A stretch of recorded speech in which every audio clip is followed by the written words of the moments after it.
మొన్న 13వ తారీఖు జరిగిన ఇన్సిడెంట్ తర్వాత నేను హాస్పిటల్లో 2-3 రోజులు ఉండటం జరిగింది. ఆ టైంలో కొంచెం అంటే మా ఇంటి దగ్గర ఎవరో అనుమానాస్పదంగా తిరగటం అలా అనిపించి కొంచెం అంటే వాళ్ళందరికీ ప్రాణహాని ఉందనే అనుమానం నాకు వచ్చింది.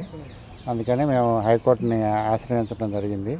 వారు ఏమన్నారంటే ఓకే, మేము ప్రొటెక్షన్ గురించి అడిగితే సరే ఇక్కడ ఎస్పీ ఆఫీస్కి, అట్లాగే తెనాలి ఏఎస్పీ, స్టేట్ ఎస్హెచ్ఓకి, అట్లాగే సిఎస్ గారికి, ఎలక్షన్ కమిషనర్ ఆఫ్ ఇండియాకి, అట్లాగే ఎలక్షన్ కమిషనర్ ఆఫ్ ఆంధ్రప్రదేశ్కి రిప్రజెంటేషన్లు ఇవ్వండి, మీకు తగిన ప్రొటెక్షన్ ఏర్పాటు చేస్తూ ఉన్నారు. ఆ ఆదేశాలను అనుసరించి ఇక్కడ మేము మన గుంటూరు ఎస్పీ ఆఫీస్లో రిప్రజెంటేషన్ ఇవ్వడం జరిగింది. వారు సవినయంగా తీసుకున్నారు. వారు మాకు కావాల్సిన ప్రొటెక్షన్ ఏర్పాటు చేస్తూ ఉన్నారు. ప్రొటెక్షన్ మాకు వస్తుందని ఆశిస్తున్నాను.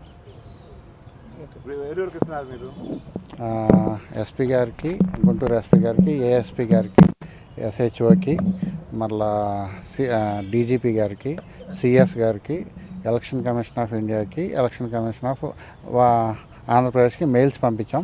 బట్ కలవడానికి ప్రయత్నిస్తాను. అదే ప్రొటెక్షన్ అనుమానాస్పదంగా ఇంటి దగ్గర జనాలు తిరుగుతూ ఉన్నట్టుగా అనిపించింది. సో ప్రాణహాని ఉందని నాకు వాళ్ళ అనుయాయుల వల్ల, ఎమ్మెల్యే గారి అనుచరుల వల్ల.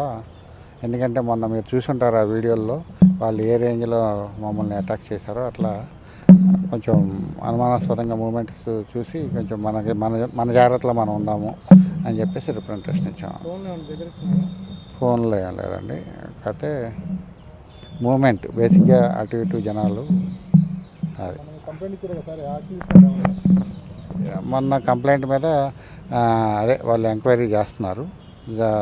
మేము త్వరగా ఏదో కంక్లూజన్కి వస్తుందని ఆశిస్తున్నాం.